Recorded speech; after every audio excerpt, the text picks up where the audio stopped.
it gave him more advantages than it did problems. And I got a problem with that.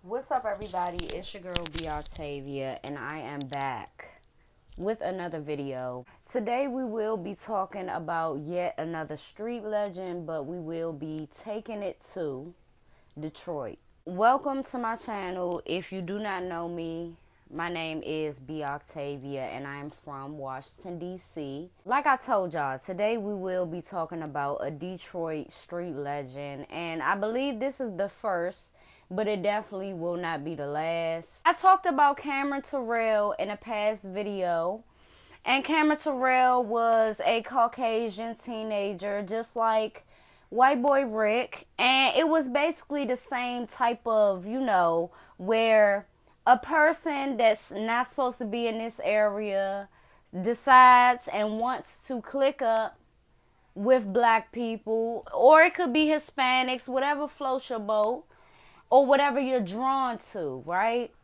But it was the same type of dynamic like that. And then once they got incarcerated, they want to act like they had no idea nothing was as serious as it was or anything like that. Not even taking responsibility for nothing, right?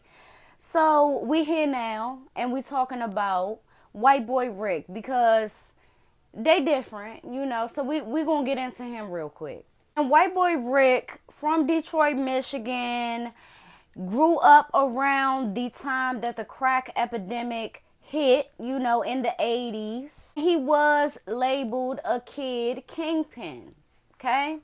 Now, a lot of people would say that he was labeled that from the press, but if it looked like a cow and it sound like a cow, and then it got the little things at the bottom that you can get the milk from, it's a cow. You feel what I'm saying? So I'm going to go along with that. I'm going to go along with that kid kingpin, even though he might not want to be considered that. Let's get into him. Let's get into his story real quick. White Boy Rick, being a white teenager in Detroit, Michigan, it gave him more advantages than it did problems. And I got a problem with that, Like, it be fucked up when somebody who, he might live down the street, but that don't mean that y'all go through the same things, black versus white, right? He may live down the street. But I have a problem with that because we, in the black community, we have gotten shamed for our skin tone by our brothers and sisters. You know what I'm saying? We have been ridiculed for not having an X amount of money, anything, any and everything. Our attire, I remember one girl was saying something like, oh, if your gums is black, that mean you dirty or something. And this was elementary, but I was still like, why is this coming towards me? And it's somebody who black too. But he ain't had no problems like that. These advantages led to him being one of the highest ranking members of the black underworld at 17 years old. He came from the rough streets of Detroit. That's safe to say. White Boy Rick was associated with the likes of Maserati Rick, the Chambers brothers, best friends, and a fellow named D. Holloway. At age 17, he was at the top, but nobody knew that 2 years earlier, when he was 15, White Boy Rick was meeting with Detroit police and federal agents getting paid for his information. Also, I do want to note that during this time, police groomed him to act the part of a high-profile drug dealer.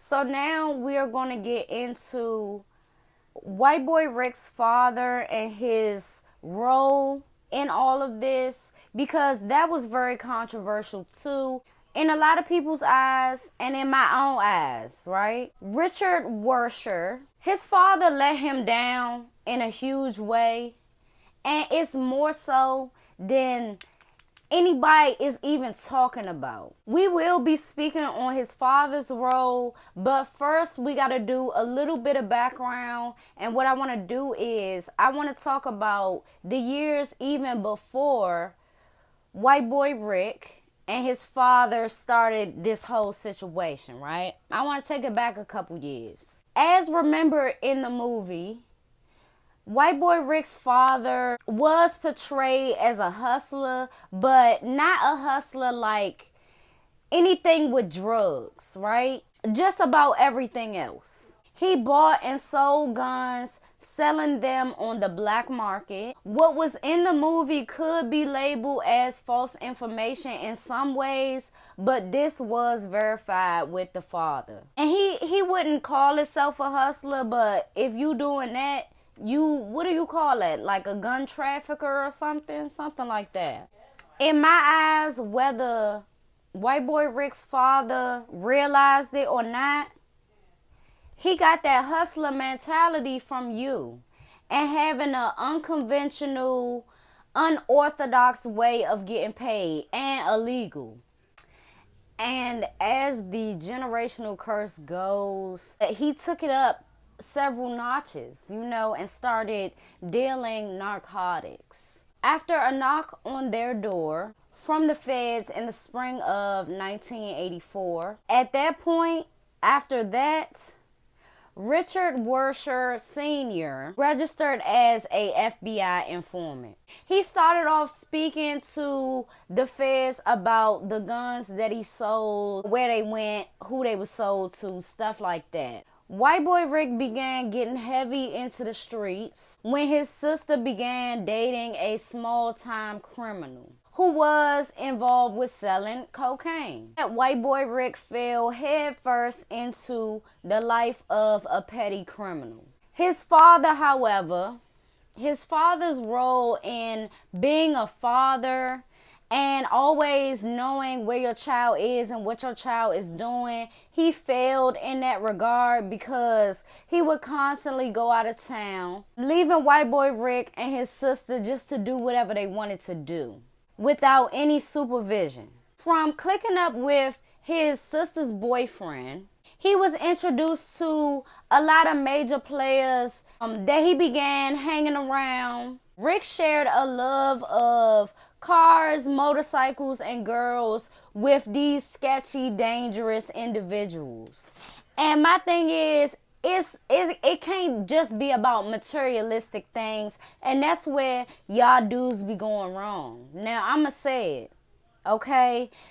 It really don't matter if you want to say it really don't matter where a person lived at. Y'all got to talk about what y'all went through and if it resonates with either one of y'all. If it's a mutual recognition, okay, then y'all can move forward and be friends. But if y'all haven't had the same struggles, but y'all goal is to get cars and that's the same, y'all goal is to get girls and that's the same, that's all y'all got in common, but y'all click up, y'all gang members, drug dealers, he not, he a aspiring one. How does that work? It don't end up working. That's the whole point.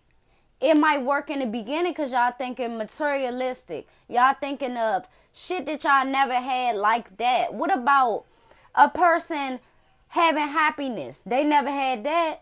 What about a person, living a life where it's no domestic violence going on? Never had that. Can y'all really come to some commonalities that's real? That's very attainable? In the movie, it makes it seem like Rick's father was okay with him selling drugs, and he was okay with it in the movie. He was okay with it because he needed help paying the bills and stuff. And that's how they portrayed it. White Boy Rick's sister said that's not true. But who knows? Like, this was the 80s. White Boy Rick father ain't have no 9 to 5. He ain't had no real job. Like, who's to say that you can always buy and sell guns? How does that work all the time? Like, it is sometimes that you don't have money, and a lot of people ain't gonna admit to taking their child's money. You know, they ain't gonna admit to being like, all right, you know, as long as you being safe, the bills is paid, nigga, we good. But in history, it does seem like he wasn't okay with it, but you okay with your son being an informant too? You know what I'm saying? Like, is that the life that you want him to have because you have it? That's not right. So, his father found out, allegedly, that white boy Rick was selling drugs and he wanted his son to get out of that life, right? He refused, okay? He refused, and the father took his money and kicked him out. He got a house down the street and began selling drugs. Again, he just continued the same thing in a different place. Why you steal his money? What you do with the money?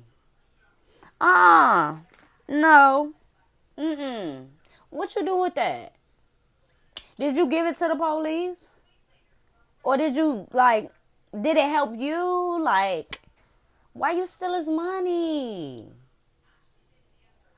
I don't like that. I mean, don't get me wrong. Like, I can't even say I take the money. Because if I'm going to kick you out, you ain't going to have no money to get nowhere. You know what I'm saying? Like, if he had some drugs on him, take the drugs. You could probably turn the drugs in. I don't know. But why are you taking the money? That's some 80s type shit. You know, that's some ruthless shit. Because I wouldn't fuck with him no more. On a real note, I wouldn't fuck with my father no more. If he took my money and kicked me out like I'm some type of hoe or something, you know? Here's what's contradictory about this. Although the father was registered as an FBI informant before his son, he got most of his information and related to the feds from his son. Wait a goddamn minute. So, how did you not know that he was selling drugs, but you was getting all this information, soaking it up like a sponge, and going and telling the police?